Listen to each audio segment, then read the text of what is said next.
From the Ministry of Education's perspective, all's a go for the official start of the new academic year.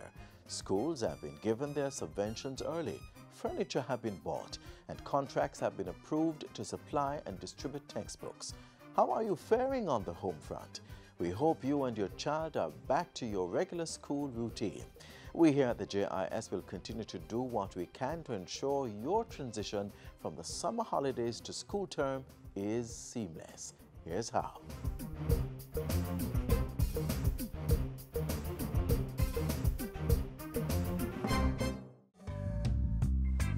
It's always beautiful in Jamaica. Everything usually be green and pretty. We have beautiful water. Temperature that is normal temperature. The water never cold. We've been into business for about 13 years. JUSC-COOL, just cool. It's spelled with 3 0. We make 3 different types of pudding. We make potato, we make cornmeal, and we make toto. This is the cornmeal, okay? That's actually almost the last process. What he's gonna do now, he's gonna put a gel on top. Within no time, he has to take it off because the gel give it a nice face. We have people like Shelley and Fraser came here. We have, you could name the biggest artists, Shabba Ranks, name them all. Being the Man, they all come here and buy their pudding. This is what we grew up on. Now, when the people come to Jamaica, everybody, as soon as they land off the plane, this is where they come. They want to taste this pudding because it's bringing them back to the old days. The long time days when they was kids growing up and they used to sit on the fire and watch their mama or their grandmother bake the pudding. We try not to change off our roots, we try to keep it that way. And not only that, we have a lot of love because we're all about love.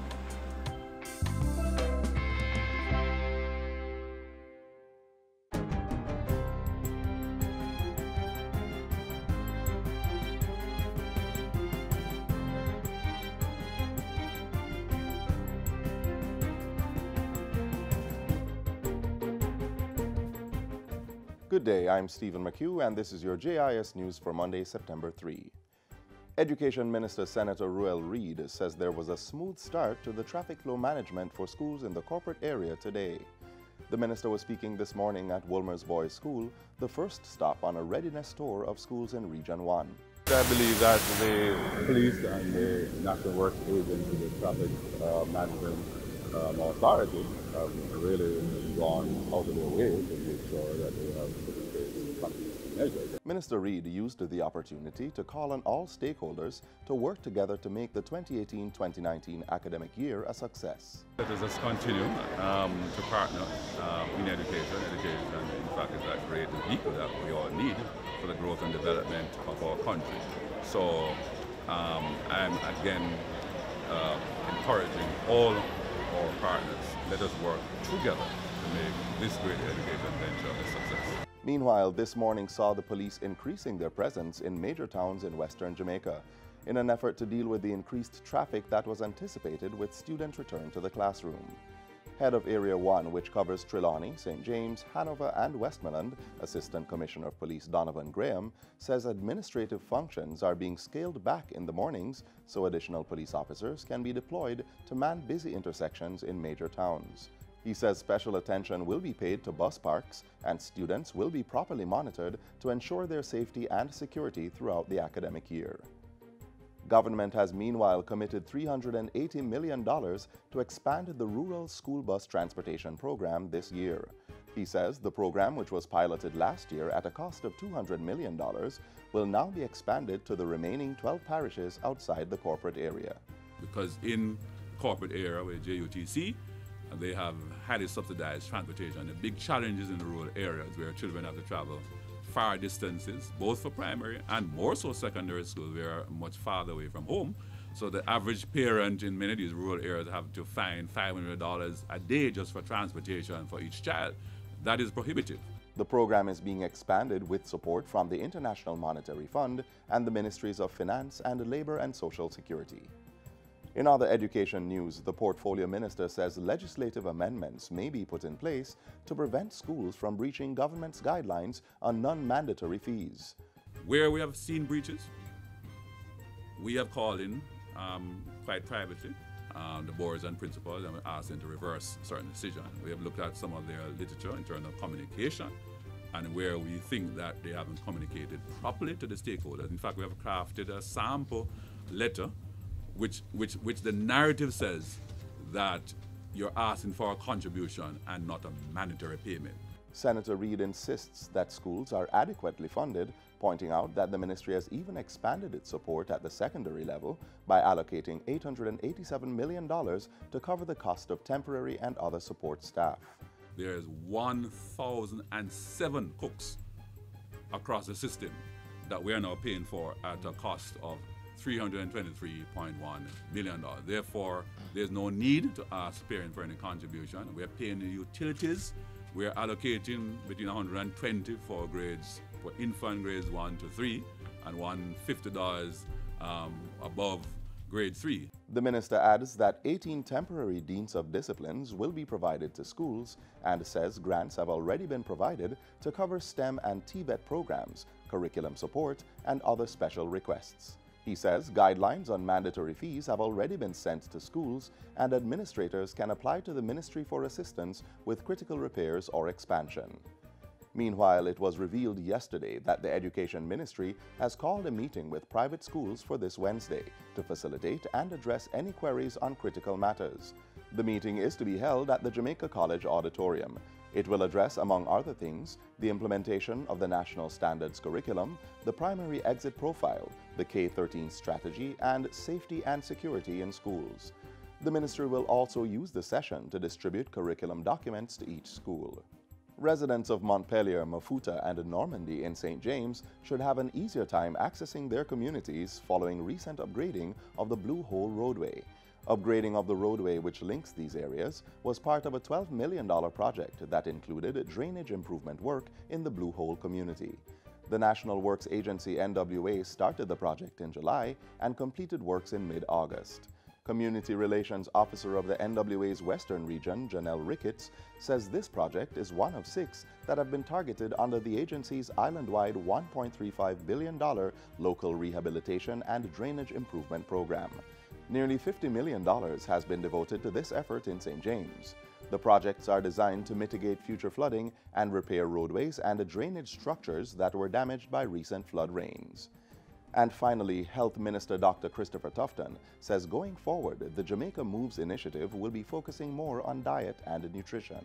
The minister says this will be done in collaboration with the Ministry of Agriculture to bring more awareness to dietary practices and promote the consumption of local products. We are targeting the average Jamaican, the average citizen, and we must formulate the approach in that respect. Most people, though, see us more as a physical activity program, but we are so much more than that. We're also about diet. And one of the things I want to do this year, as we move the program further, is to focus more heavily on diet, balanced diet. Minister Tufton was speaking during a recent nutrition dietetics technical discussion. And that's it for JIS News Today. I'm Stephen McHugh. Thanks for watching.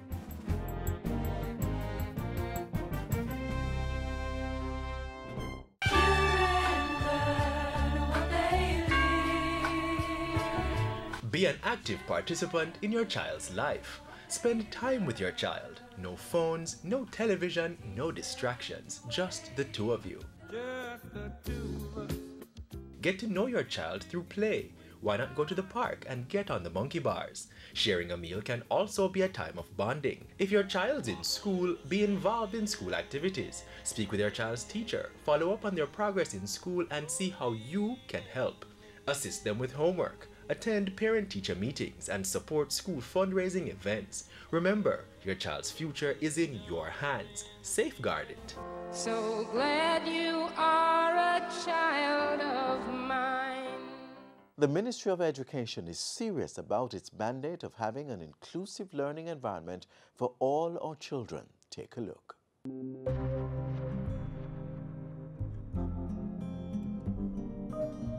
When we hear the word dyslexia, what comes to mind? Reading what's not on the paper? Mispronouncing words?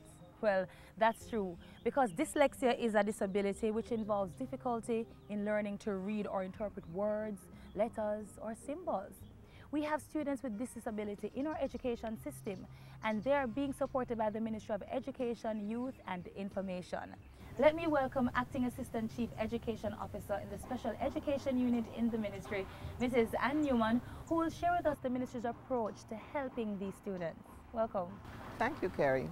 All right, so many persons have the perception that persons or students with dyslexia are dunce.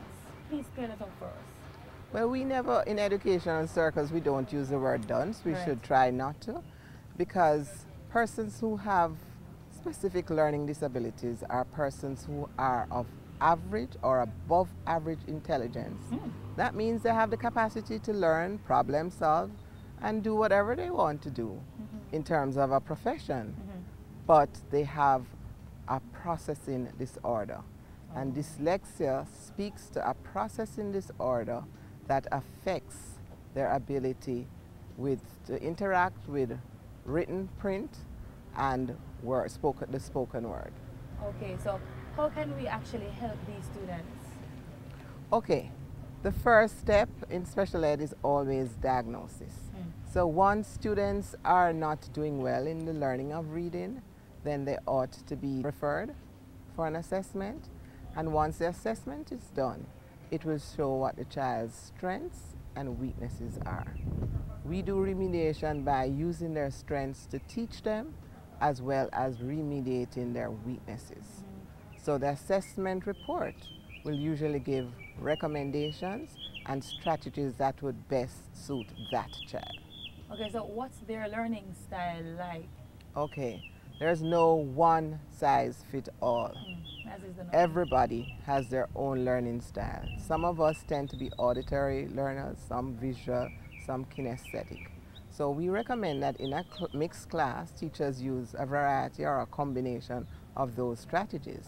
Now, when you have dyslexia, very often you're not a very good visual learner, but you may be a good auditory learner. Wow, okay. So what we would do to compensate for that is we would have other persons read for them or use programs. These days with the technology, there are lots of apps that can be downloaded, some of them free of cost, that help to read for students. Or is there a policy that guides schools as to how to treat these students and other special needs, for example, students? Yes, our policy, our special education policy is still in the draft stage. At this moment, the Education System Transformation Project is visiting regions and doing sensitizations with stakeholders before it is sent to cabinet. So it's in an advanced stage, but we have guidelines that inform what we do in the system. And our teachers are exposed to these guidelines.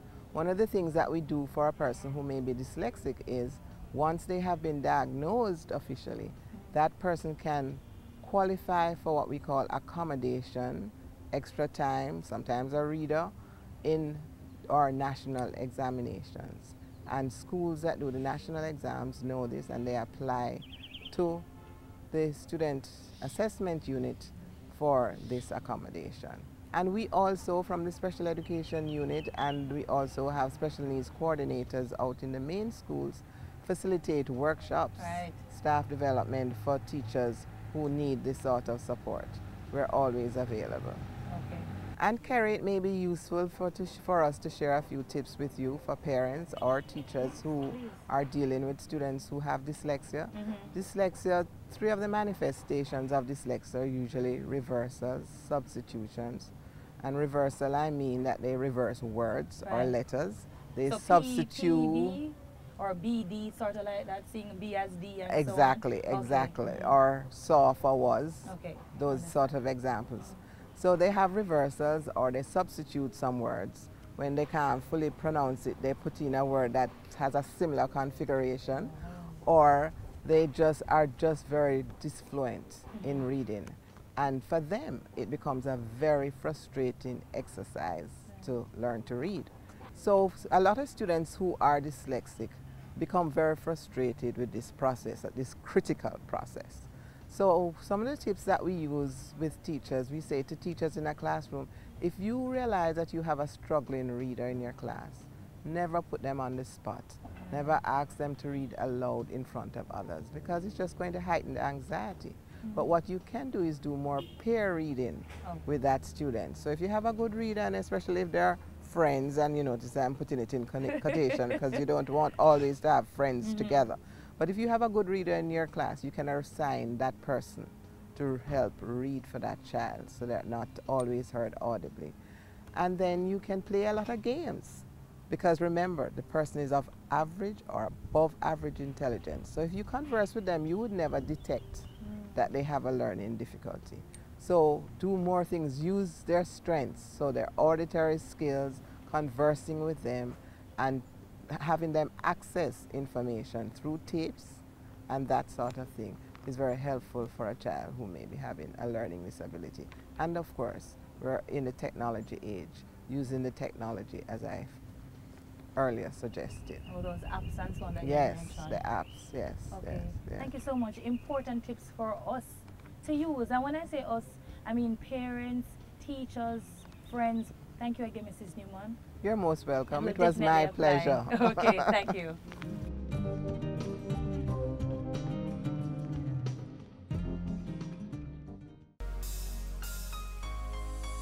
How well do you know your child? What he or she likes or dislikes? Favorite food or color? How about who their friends are?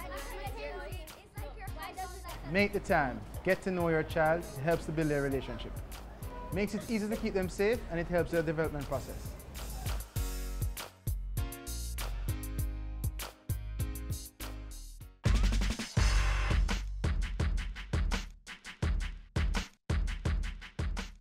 It's that time of year again when we're preparing for back to school.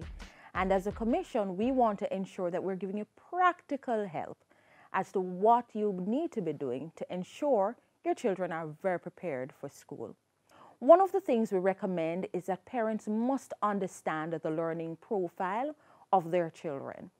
Understand who they are as learners. If you can have conversations with the teacher about their learning interests, their preferences, or disabilities or challenges that they have. Some children, for example, will require preferential seating. These are some of the things you will need to know so that your children can be comfortable and benefit from their learning. You also need to carry a positive attitude so that that can be translated to the children. Develop a good rapport with the teachers. Try to learn as many of the names of the teachers as you can, and also collect as many cell phone numbers as you can. In fact, there are teachers who are part of WhatsApp groups, and so this should be encouraged because it keeps you abreast as to what's going on with the children and also what they will need in order to improve the learning outcomes. Parents, the National Parenting Support Commission is here for you. We wish you a successful year. All the best.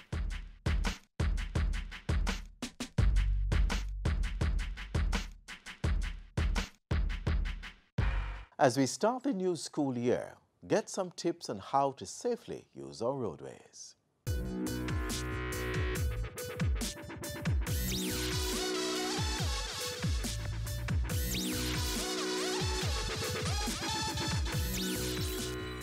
Pedestrians, it is only safe to cross this designated part of the road if you follow the road rules.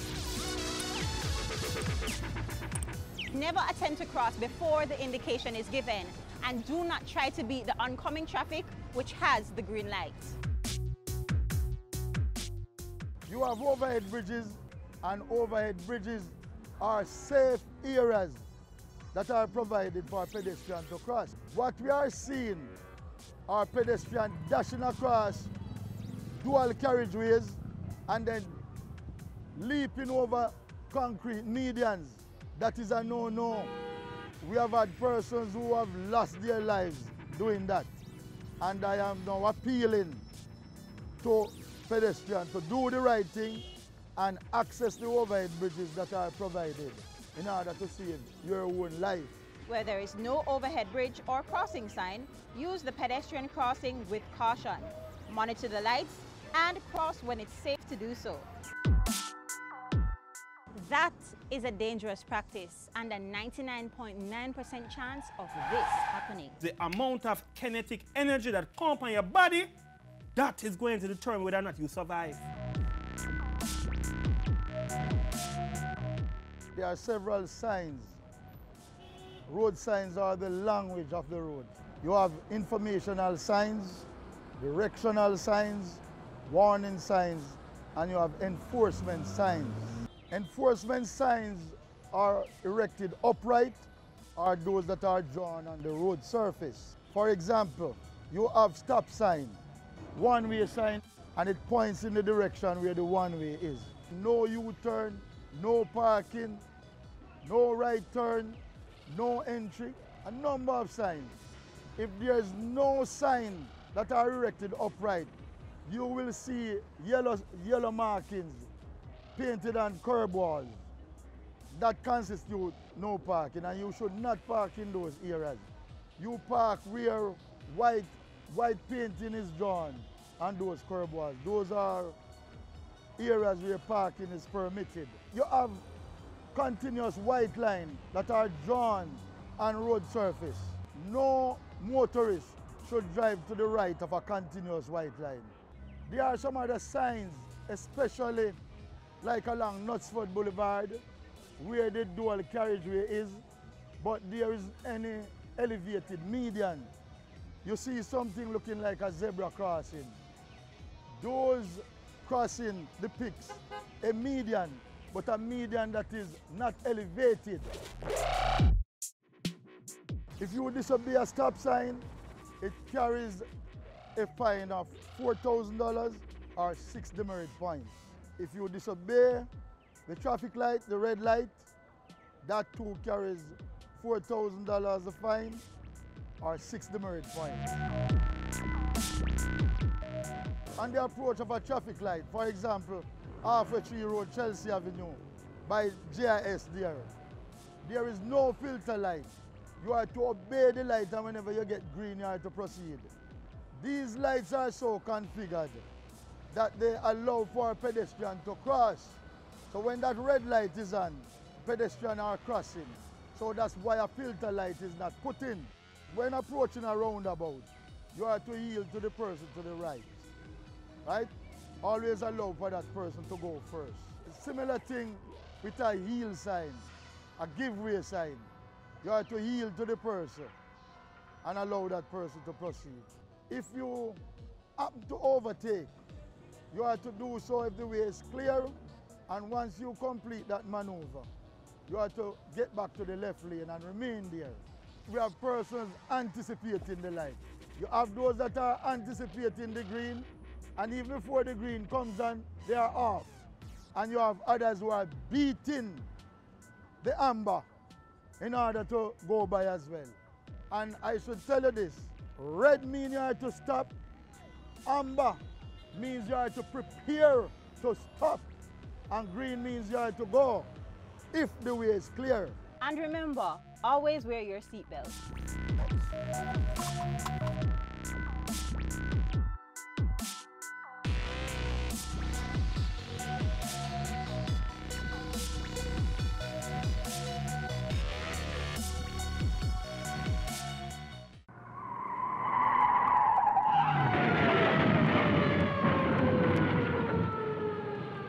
Each time you're not paying full attention to the road environment, the greater your chances of getting in a crash like that.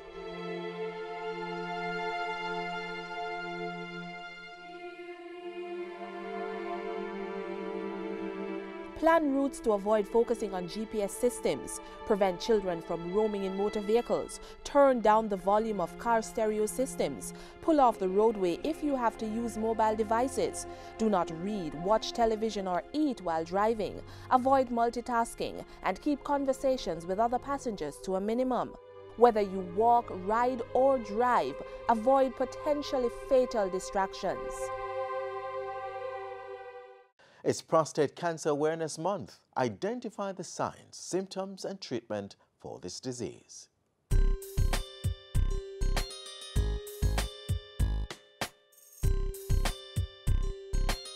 The major risk factors for prostate cancer are age. It's a disease of the aging man. So as a man gets older, it's more likely that he will be diagnosed with the disease. In addition to age, race is a major risk factor. So anywhere in the world, men of color or African background are present, they will likely be suffering from prostate cancer at a high rate. Family history is a major risk factor. If a man has one family member who has prostate cancer, his risk is double compared to someone who doesn't have the disease. If he has 2 family members, the risk is multiplied by 5. It therefore means that every man really should know what their family history is like regarding this disease. But those risk factors of age, of race, of family history are not modifiable. We can't change those things. But what we can change is a significant risk factor of diet. So the diet that is associated with that increased risk of prostate cancer is a diet that is high in fatty foods, so the polyunsaturated fatty acids, the PUFAs as we call them, a diet that is high in red meat, a diet that is high in caloric content, a diet that is low in fresh fruits and vegetables, and fiber. So not only is it an inciting factor, it's a promoter once the disease is diagnosed. Prostate cancer in its earliest stage is a disease that carries no symptoms. It's asymptomatic. That means a man will be walking around, he feels quite fine, but he can have prostate cancer. The symptoms that you anticipate if someone has more advanced disease now are things like lower urinary tract symptoms. So these may be blood in the urine, these may be difficulty urinating, straining to urinate, urinary retention maybe, and the advanced stages where now the disease has spread to distant areas. A man may have back pain or bony pain because it has spread to the bones surrounding the spinal cord. He may be unable to walk or to control his urine or stool. He may have renal failure, but these are advanced cases. So the point is, don't wait until you have symptoms. Check the prostate, and it must be done once every year.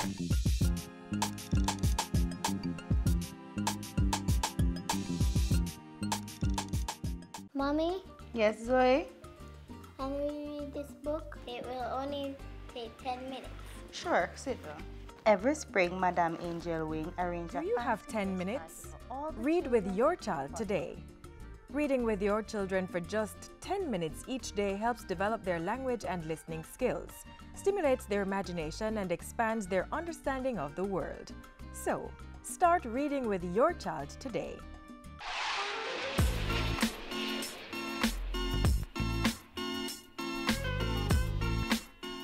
And that's how we close out Jamaica Magazine. The program returns tomorrow around about the same time right here on this station. We maintain a strong presence on all the major social media platforms, and our trusted website has information you can use to make your interactions with the state even more seamless. On behalf of the entire team here at the JIS, I'm Adrian Atkinson. Thanks for watching.